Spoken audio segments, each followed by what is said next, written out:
Hello friends, स्वागत है आप सभी को अपने YouTube channel biology concept classes super में।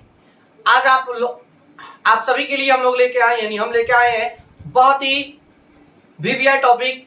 जैसा कि इससे पिछले वीडियो में आपको बताए थे हम कि कैसे रूट 5 को हम सिद्ध करते हैं कि यह एक अपरिमेय संख्या है, और इसी पैटर्न पर आधारित हम बहुत सारे सवालों के बारे में चर्चा किए थे। लेकिन आज के इस वीडियो में उससे और अगले टॉपिक के बारे में चर्चा करेंगे। लेकिन वीडियो को शुरू करने से पहले मैं आप सभी को बताना चाहता हूं कि अगर ये वीडियो आपको अच्छी लगे तो प्लीज इस चैनल को लाइक, सब्सक्राइब और अपने दोस्तों के साथ शेयर करना ना भूलें, क्योंकि आपके शेयर करने से ही हर एक स्टूडेंट के पास वह जानकारी जाएगी कि, और जब जानकारी जाएगी तो वह एक अच्छे से अच्छे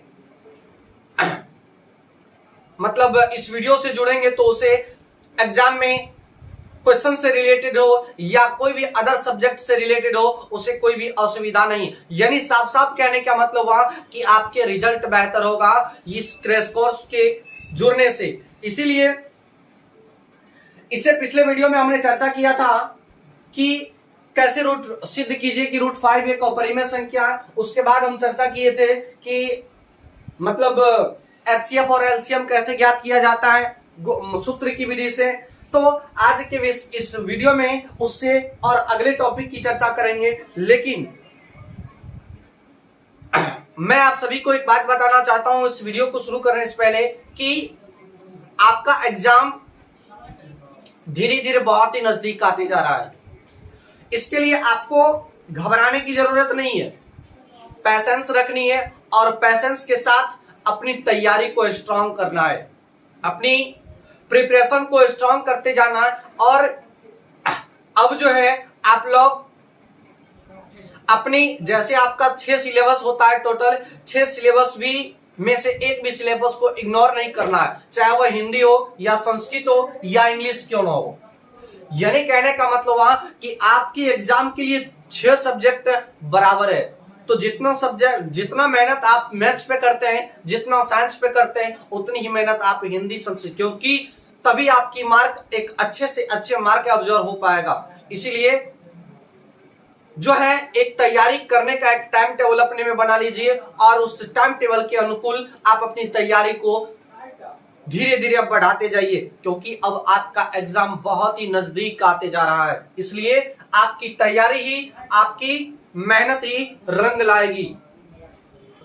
इसीलिए आप लोग अच्छे से तैयारी करें, बहुत ही मेहनत से तैयारी करें। तो आइए आज के इस वीडियो में हम जानेंगे कि जैसे पिछले वीडियो में बहुत सारे टॉपिक के बारे में चर्चा किए थे, लेकिन आज उससे और अगले टॉपिक के बारे में चर्चा करते हैं। जैसे कि उससे अगला टॉपिक है धनात्मक पूर्णांक 4q1 या 4q+3 के बराबर कैसे होता है। यानी कहता है, आपका क्वेश्चन आता है कि कोई धनात्मक विषम पूर्णांक 4q+1 तथा 4q+3 के रूप में होता है, इसे आप सिद्ध करें। क्या करें? सिद्ध करें। जैसे हम आपके सामने प्रश्न लिखते हैं कि कोई धनात्मक विषम पूर्णांक कोई धनात्मक विषम पूर्णांक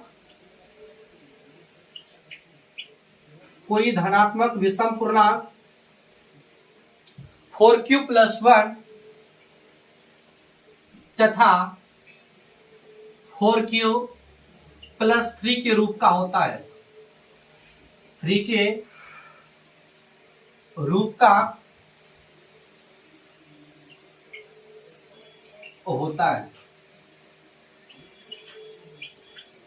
ये प्रश्न भी आपके एग्जाम के दृष्टिकोण से बहुत ही वीवीआई है।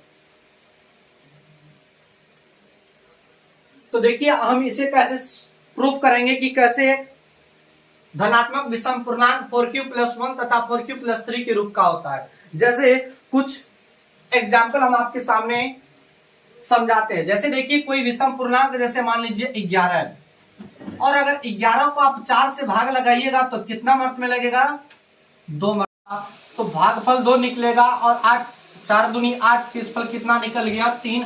और आपको पता है कि यूक्लिड विभाजन एल्गोरिथ्म का प्रमेय क्या कहता है कि a = bq + r, a = bq + R. तो यहाँ पे बताइए, यहाँ पे जो है ए बराबर क्या हो जाएगा, 11 बराबर क्या हो जाएगा बी, बी की जगह पर क्या होगा 4, क्यू की जगह पर क्या होगा 2, यानी 4 गुना 2 प्लस आर की जगह पर क्या होगा 3, क्या हो गया 3, यानी 11 बराबर 4। और इस 2 का मान बदलते रहेगा, क्या होते रहेगा बदलते रहेगा, इसलिए इसके जगह पर हम एक चर राशि देते हैं q प्लस 3। तो क्या आप देख रहे हैं कि 11 यह एक विषम पूर्णांक है और यह विषम पूर्णांक 4q प्लस 3 के बराबर है, यानी 4q प्लस 3 के रूप का है। दूसरा लेते हैं, जैसे हम 13 लेते हैं, कितना 13, अगर आप 13 में 4 से भाग दीजिएगा, अब आप कहिएगा कि सर 4 से ही क्यों भाग देते हैं, क्योंकि आपका भी यहाँ पर 4 है, यानी भाजक कितना है 4, इसलिए हम 4 से ही भाग दे रहे हैं। तो 4 को अगर 13 से भाग दीजिएगा तो 2 मत में 3 मत में लगेगा, 4 तिया 12, यहाँ पे शेषफल कितना निकल गया 1। तो हम यहाँ पे लिखेंगे 13 बराबर 4 गुना 3 प्लस 1, यानी 4 तिया 12 प्लस 1 13 के बराबर है। तो इसको ऐसे भी लिख सकते हैं 4 या 1 4, इसको यानी इस 3 का मान बदलते रहेगा। तो यहाँ पे इस जगह पे लिखेंगे q प्लस 1, यानी आप देख रहे हैं कि यह 13 एक विषम पूर्णांक है और यह विषम पूर्णांक को हम 4q प्लस 1 के रूप में भी लिख सकते हैं, यानी 4q प्लस 1 के। यही तो आपका प्रश्न कह रहा है कि कोई धनात्मक विषम पूर्णांक 4q प्लस 1 तथा 4q प्लस 3 के रूप का होता है, कैसे इसको प्रूफ करना है। तो आइए अब हम प्रूफ करते हैं। ये हम उदाहरण दे रहे थे कि कैसे होता है कोई भी विषम पूर्णांक 4q प्लस 3 के रूप का 4q प्लस 1 के रूप का। आइए हम अब प्रूफ करते हैं इसे। सबसे पहले इसमें क्या लिखना है, सबसे पहले लिखेंगे कि माना कि एक धनात्मक पूर्णांक है, माना कि एक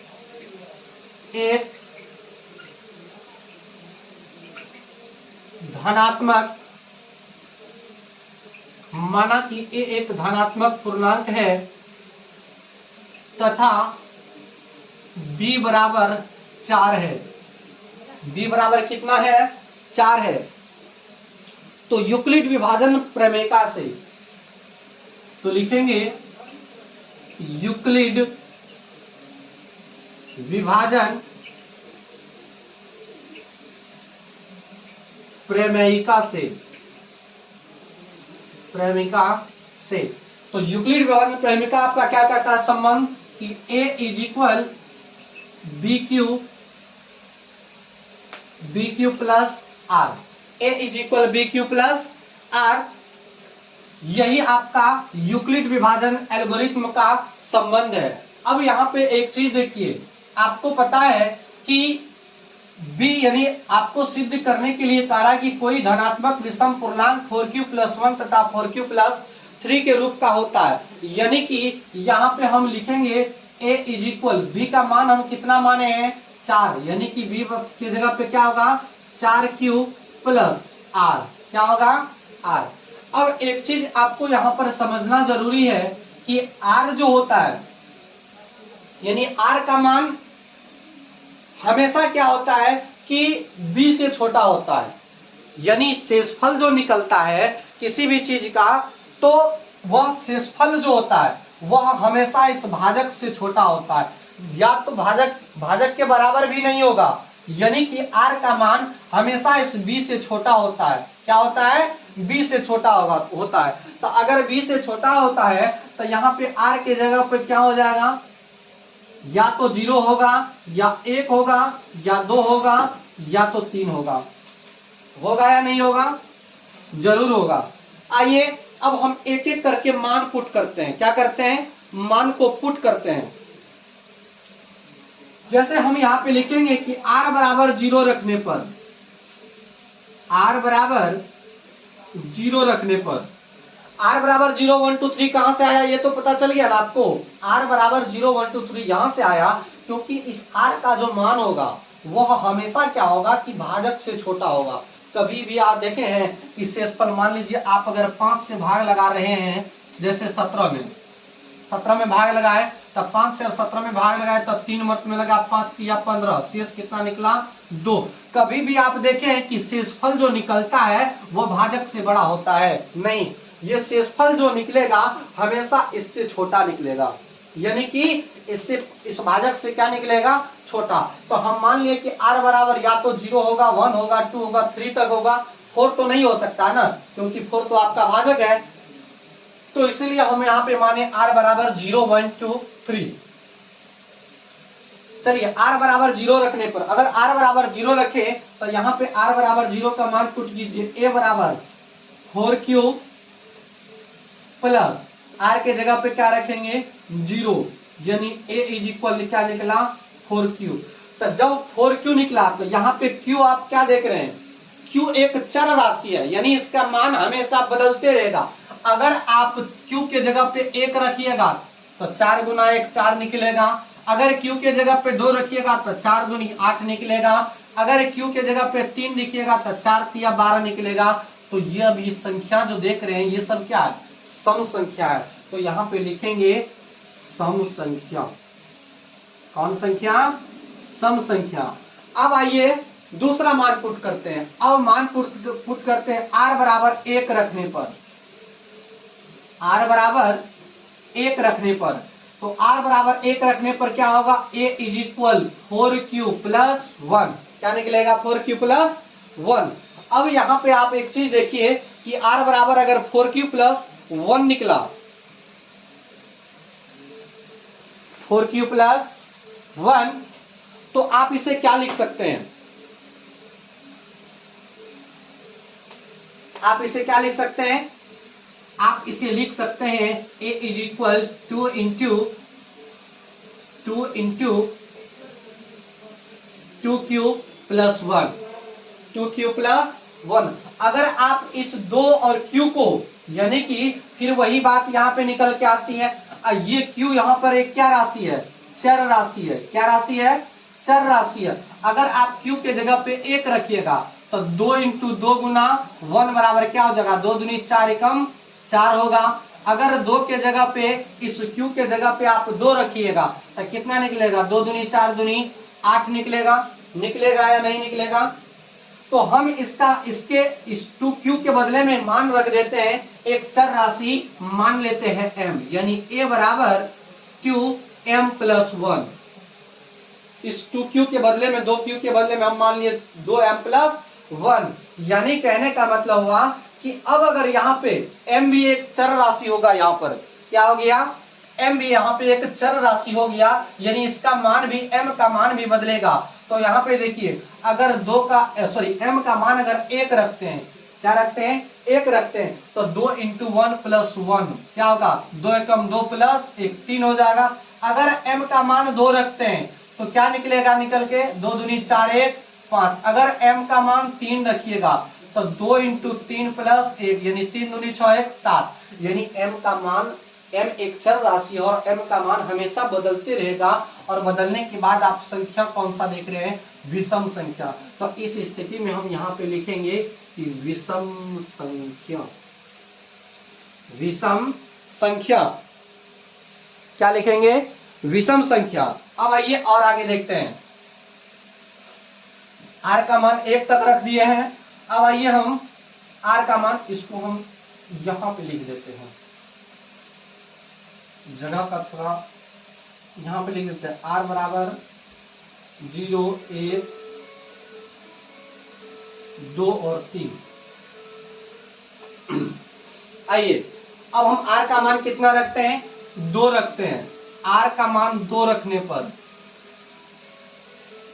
r का मान कितना रखने पर, 2 रखने पर, तब क्या हो जाएगा, a बराबर 4q, a बराबर क्या निकला, 4q प्लस 2 निकल जाएगा, क्या निकल जाएगा, 4q प्लस 2। अब यहाँ पे देखिए, इसको आप लिख सकते हैं 2 इंटू 2q प्लस 2, आप इसे ऐसे लिख सकते हैं, जरूर लिख सकते हैं। अब यहाँ पे आप देखिए ये होगा आपका, इसको ऐसे भी आप लिख सकते हैं 2 into 2q plus 1, 2q plus, यानी 2 यहां पर आप कॉमन ले लिए तो क्या निकला 2 इंटू 2q प्लस 1। अब आप यहां पे देखिए इस 2q प्लस 1 को, 2q प्लस 1 को अगर आप इस q के जगह पे, q भी एक चर राशि ही है, अगर आप इस q के जगह पर 1 रखते हैं, क्या मान रखते हैं 1, तो क्या निकल के आता है 2 इंटू 1 प्लस 1, यानी बराबर 2 गुना 2 को 1 से गुना कीजिएगा 1 प्लस 1 2 हो जाएगा। ब्रैकेट के अंदर में टोटल कितना हो जाएगा, सॉरी 2 एकम 2 प्लस 1 3, यानी टोटल कितना निकल गया 6। कितना निकल गया 6। अब अगर आप q का मान 2 रखिएगा, इस q का मान अगर आप 2 रखिएगा तो कितना निकल के आएगा 2 इंटू 2 गुना 2 प्लस 1, क्या निकल के आया 2 2 दूनी 4 प्लस 1 5, कितना निकल के आया 5, बराबर कितना 10। तो आप क्या देख रहे हैं कि सम संख्या प्राप्त हो रहा है। क्या प्राप्त हो रहा है, सम संख्या प्राप्त हो रहा है। और इसके बदले में हम क्या लिख सकते हैं यहां पर, इस m के बदले में, किसके बदले में, m के बदले में इस 2q प्लस 1 के बदले में हम यहां पे लिख देते हैं, मान लिए कि m, क्या मान लिए m मान लिए। और अगर m मानने के बाद यह कौन सा संख्या प्राप्त करता है, सम संख्या। कौन संख्या, सम संख्या।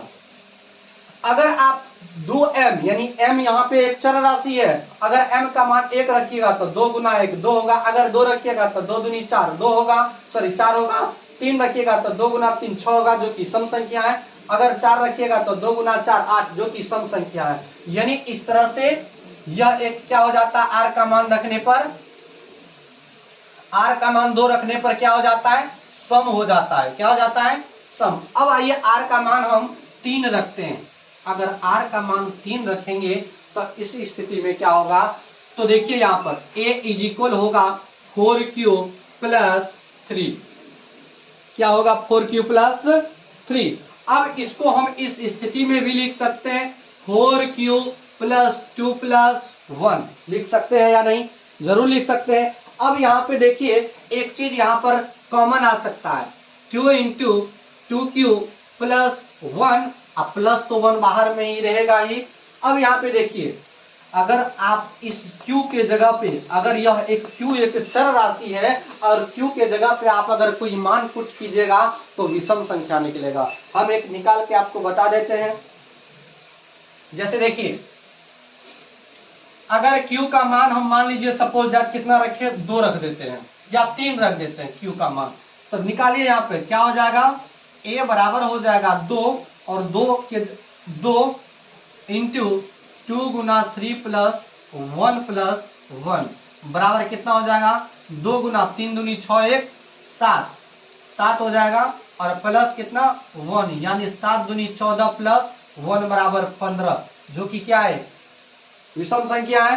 तो आप यहाँ पे लिख सकते हैं इस 2q प्लस m के बदले में हम क्या लिख देंगे कि a is equal 2m plus 1, a is equal 2m plus 1, जो कि क्या कौन संख्या है, विषम संख्या, विषम संख्या। यहां तक आप समझ गए होंगे। अगर आप यहां तक समझ गए होंगे तो आपको समझ में आ गया होगा कि धनात्मक विषम पूर्णांक 4q प्लस 1 4q प्लस 3 के रूप में कैसे होता है। जैसे आप देखिए यहां पे आप क्या देखिए कि 2m प्लस 1 विषम संख्या है, 2m प्लस 1 क्या है, विषम संख्या है, इसलिए यह भी विषम संख्या होगा। अगर यह विषम संख्या होगा तो यह भी क्या होगा, a बराबर 4q प्लस 1 विषम संख्या होगा। ये तो सम है, ये भी सम है। और यहाँ पे देखिए आप, यहाँ पे आप देख रहे कि a is equal to m plus 1 अगर विषम है तो a इज इक्वल, यह भी एक विषम होगा, यह भी विषम होगा। अगर ये विषम हुआ तो a is equal 4q plus 3, ये भी क्या होगा, विषम पूर्णांक होगा। अतः हम यहाँ पे लिख सकते हैं, अतः धनात्मक विषम पूर्णांक, अतः धनात्मक विषम पूर्णांक, धनात्मक विषम पूर्णांक 4q+1 तथा 4q+3 के रूप का होता है। 4q+3 के रूप का होता है। बस यही प्रूफ करना था, यही क्या करना था, प्रूफ करना था। तो ये समझ गया होगा। ये प्रश्न भी आपके एग्जाम की दृष्टिकोण से बहुत ही इंपॉर्टेंट है, आप इसे जरूर एक स्क्रीनशॉट ले लीजिए।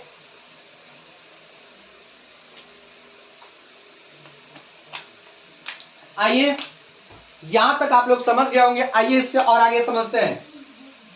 अब केवल इस चैप्टर के अंदर एक ही टॉपिक बच गया है, दशमलव, पॉइंट, दशमलव वाला टॉपिक बच गया, बाद बाकी सारा टॉपिक क्लियर हो गया। चलिए मिटाते हैं हम इसको।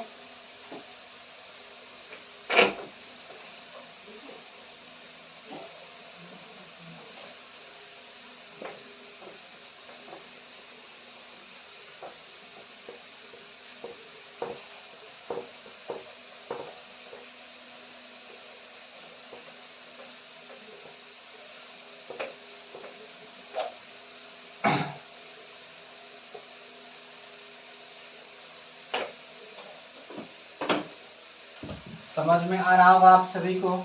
अगर ये वीडियो आपको समझ में आ रहा है तो आप अपनी इस वीडियो को दोस्तों के पास शेयर जरूर करें, ताकि सभी स्टूडेंट को ये पता चल जाए कि क्रैश कोर्स जो करवाया जा रहा है उसमें आपको ज़्यादा से ज़्यादा फायदा मिले।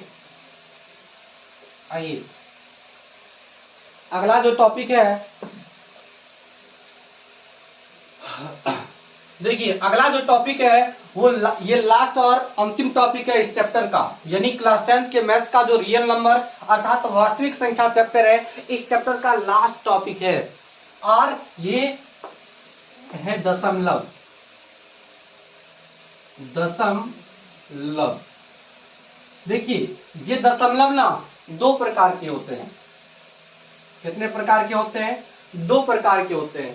पहला होता है शांत दशमलव और दूसरा होता है अशांत दशमलव। पहला क्या होता है?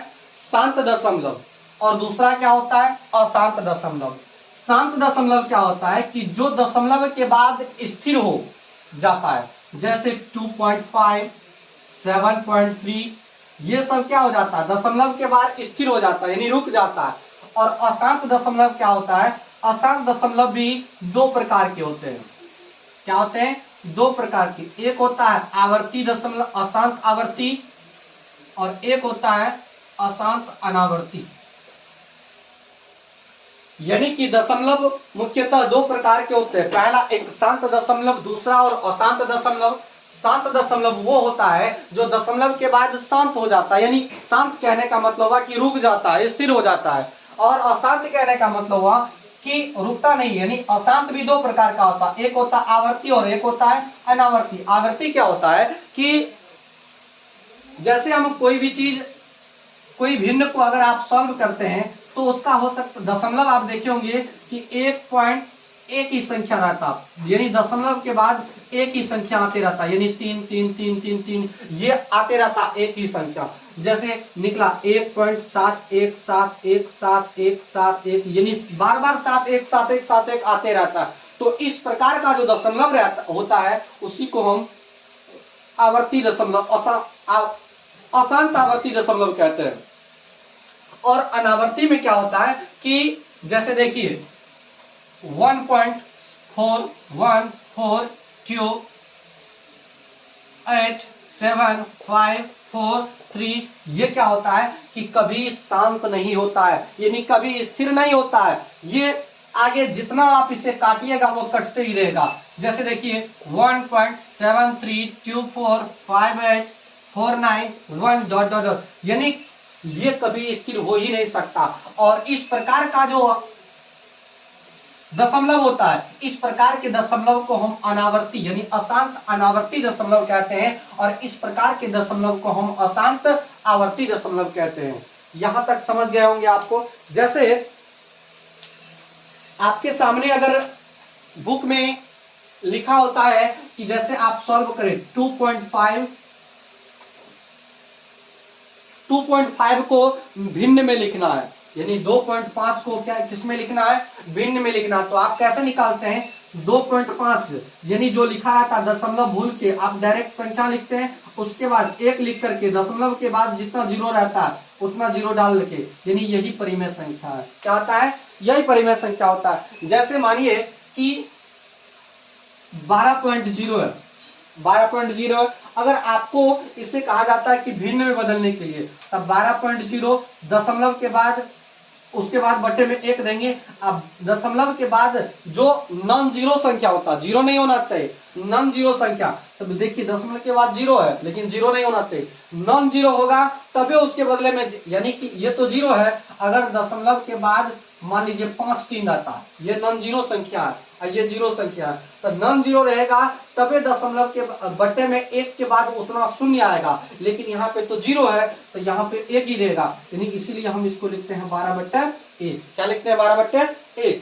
जैसे आपको रहता है कि सपोज दैट मानिए कि 1.3 पर रैंकिंग, इसे कहा जाता है कि दशमलव फ्रैक्शन यानी भिन्न में बदलने के लिए 1.3 पर रैंकिंग का मतलब होता है कि अगर आप इसे फ्रैक्शन में चेंज करना होता है तो इस प्रकार से जो दशमलव दिया हुआ रहता है, और इस प्रकार के दशमलव को ये सारा क्वेश्चन आपके ऑब्जेक्टिव में पूछा जाता है। किसमें, ऑब्जेक्टिव में पूछा जाता है। यहाँ पे एक चीज समझिए, और यहाँ पे ये जो लिखा हुआ है, आप ये जो दशमलव देख रहे हैं यानी अशांत अनावर्ती दशमलव है, ये क्या है, अशांत अनावर्ती दशमलव, और ये किसका मान है पता है, ये आपको √2 का मान है। किसका मान है, √2 का मान है। और ये जो आप देख रहे हैं, जैसे ये जो आप देख रहे हैं ये किसका मान है, ये एक √3 का मान है। अगर मानिए कि थोड़ा देर के लिए अगर आपको कहेगा कि इसको भिन्न में बदलने के लिए, तो आप क्या कीजिएगा, 1.414287543 ... बटे में 1 पर 1 देंगे, और 1 देने के बाद आप कितना जीरो डालिएगा, क्योंकि यहाँ तो संख्या का अंत हो ही नहीं रहा है, तो संख्या का अंत नहीं हो रहा है, इसका मतलब आप कितना जीरो डालिएगा, यानी ये क्या है, अनंत जीरो देना पड़ेगा। तो यानी कि यह क्या है, संभव नहीं है। क्या है, संभव नहीं है। इसीलिए आपको इससे में आप बचपन से पढ़ते आ रहे हैं कि √2 क्या है, एक अपरिमेय संख्या है। क्या है, अपरिमेय संख्या है। क्यों है अपरिमेय संख्या, यहाँ पे आप समझ गए, क्योंकि ये अपरिमेय संख्या इसलिए है क्योंकि इसका दशमलव जो होता है वो अशांत होता है, वह कभी शांत नहीं होता है। यहां तक आप समझ गए होंगे, यहां तक समझने में कोई दिक्कत, चलिए और आगे समझते हैं। बस एक टॉपिक बच गया इसमें, और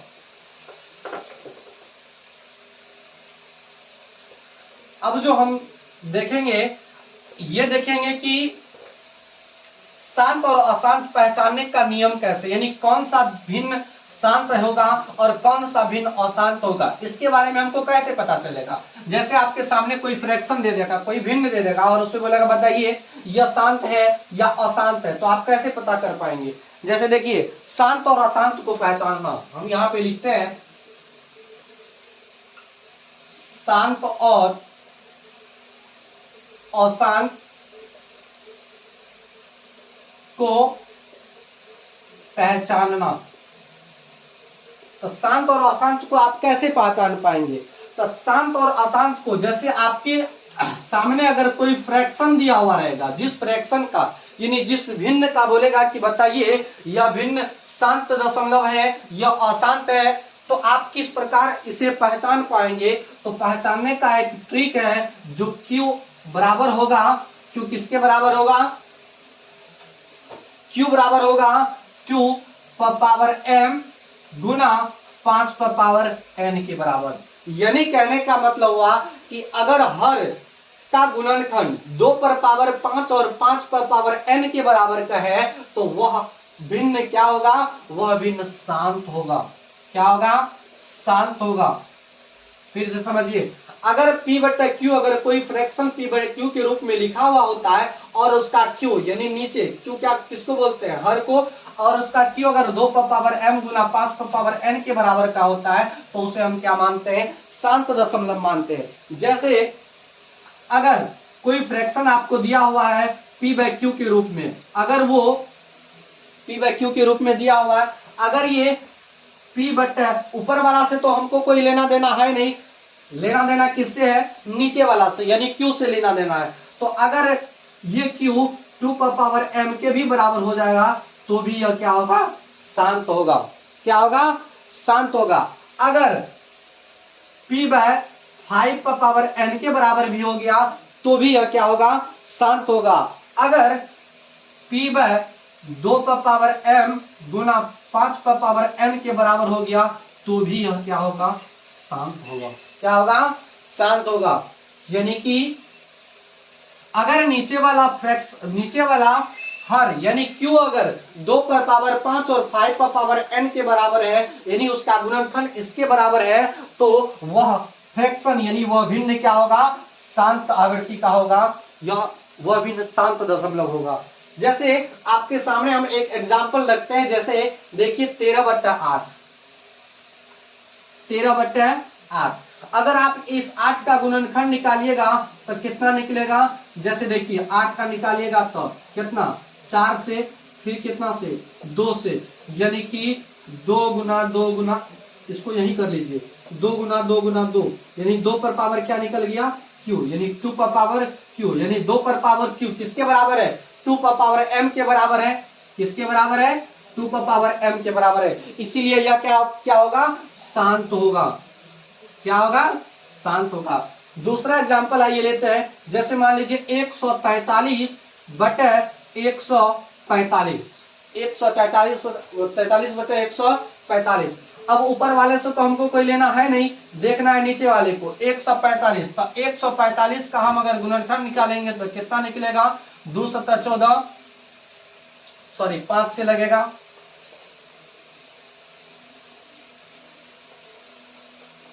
5 से लगेगा, कितना होगा, 5 दूनी 10, यहाँ पे 4 9 5 45, फिर यहाँ पे कितना निकलेगा, 35, यानी 5 पर पावर 3 निकलेगा, 45,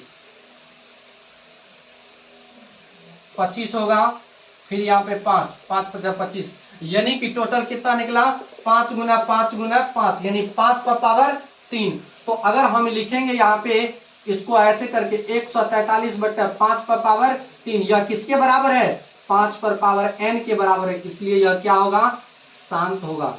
दूसरा, जैसे एक एग्जांपल और लीजिए 1343 बटे 40।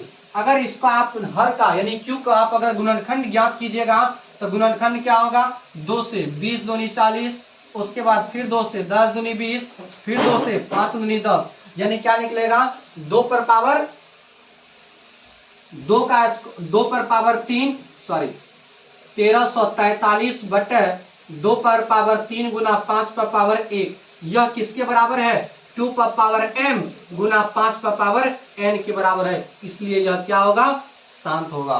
क्या होगा, शांत। तो यहां तक आप समझ गए कि किसी भी फ्रैक्शन को यानी किसी भी भिन्न को आप कैसे पहचान पाएंगे कि वह शांत आवृत्ति का है या अशांत आवृत्ति का। तो ये आपका चैप्टर मैथ्स का पहला चैप्टर यही खत्म होता है। इस चैप्टर के अंदर में आपको इस वीडियो के अंतर्गत जो भी कॉन्सेप्ट को बताया गया है उस कॉन्सेप्ट को आप अच्छे से समझें, अच्छे से देखें, ताकि आपके उस चैप्टर के अंतर्गत कोई भी प्रश्न ना छूटे। तो ये चैप्टर आपका पहला चैप्टर था मैथ्स का, यही एंड हुआ। तो अगले दिन हम अगला चैप्टर स्टार्ट करेंगे। तो ये मैथ्स का पहला चैप्टर खत्म होगा तो हम अगले वीडियो में फिजिक्स का स्टार्ट करेंगे, और ऐसे ही करके आपको मैथ्स, साइंस का, एसटी का और हिंदी का, यानी सभी सब्जेक्ट का इसी प्रकार से। अगर आपको ये चैप्टर अच्छा लगा हो, अगर ये अध्याय आपको रियल नंबर वास्तविक संख्या का थ्योरी हो या आपके चाहे सवाल हो, अगर अच्छा लगा हो समझने में, तो प्लीज इस चैनल को सब्सक्राइब कर और इस वीडियो को ज्यादा से ज्यादा शेयर करें अपने दोस्तों के साथ। तो आज का वीडियो यहीं तक, मिलेंगे नेक्स्ट वीडियो में। जय हिंद, जय भारत।